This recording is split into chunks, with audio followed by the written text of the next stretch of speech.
இப்போ குடும்பத்துல வந்து ஒரு தலைவர் வந்து நாங்க கேட்குறோம் எல்லாமே சொல்றீங்க. ஆனா இதுல எல்லாருமே நமக்கு ஒத்து வரணும் இல்லையா? எல்லாத்தையும் நம்ம போயி நான் பார்த்தேன். என்ன எல்லா ஃபேமிலியும் ஒத்து வந்து தானே அந்த குலதெய்வத்த போய் நம்ம தரிசனம் பண்ண முடியும். ஆமா. எல்லாரும் இழுத்துட்டு போயிட முடியுமா? அந்த காண்டத்துல சொல்லுவாங்களா? ஏன்னா இப்ப ஒரு குலதெய்வத்தை தெரிஞ்சா குடும்பத்துல உள்ளவங்க எல்லாரும் வருவாங்க. ம். சொல்லக்கூடிய விஷயங்கள பார்த்து நெறைய பேர் அவங்களே ஆச்சரியப்பட்டுருக்காங்க. ம். இப்ப நம்ம ஒரு கடவுள சொல்லுவோம். இத நான் கனவுல நான் பார்த்துருக்கேன். அது எனக்கு அடிக்கடி வரும். ம். இந்த தெய்வம். ஆனா அது குலதெய்வங்கிறது எனக்கு தெரியல. நீங்க சொன்னதுக்கு அப்புறம் தான் எனக்கு அது உணர்றேன் அப்படின்னு சொல்லியிருக்காங்க. அது பெரிய மாற்றம் தான். ஆமா. உண்மையிலேயே வருஷத்துக்கு ஒரு வாட்டி இல்ல, மாசத்துக்கு ஒரு முறையாவது போய் குலதெய்வத்த குலதெய்வத்த வணங்கணும்.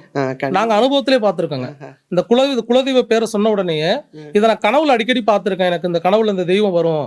ஆனா அது என் குலதெய்வங்கிறது எனக்கு தெரியல. ம். நீங்க சொல்லும் பொழுது தான் அத நான் உணர்றேன்னு சொல்லி நாங்க அனுபவத்துல பார்த்துருக்கோங்க. இப்ப உண்மையிலேயே வந்து எல்லாத்துக்குமே ஒரு தீர்வு இருக்குது. கண்டிப்பா. அதுவும் நாடிய பார்த்தா பெரிய தீர்வு இருக்கு. ஆமாங்க. உண்மையிலேயே. உண்மைங்க. உண்மை.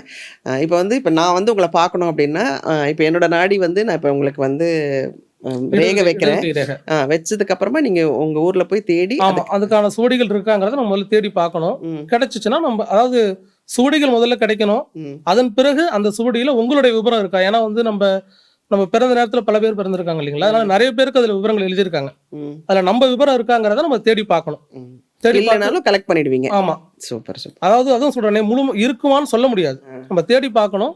கிடைச்சுச்சுன்னா நம்ம தெரிஞ்சுக்கலாம். அது வந்து எதிர்காலத்தை பத்தி. இப்ப சப்போஸ் வெளிநாட்டுல இருந்து வராங்க, அவங்களுக்கும் கிடைக்குமா? இந்த நாடு யுத்தத்துக்கு வந்து மதம், அதாவது வந்து வெளிநாட்டுக்காரங்க அப்படிங்கிறதெல்லாம் இல்லைங்க. ம்.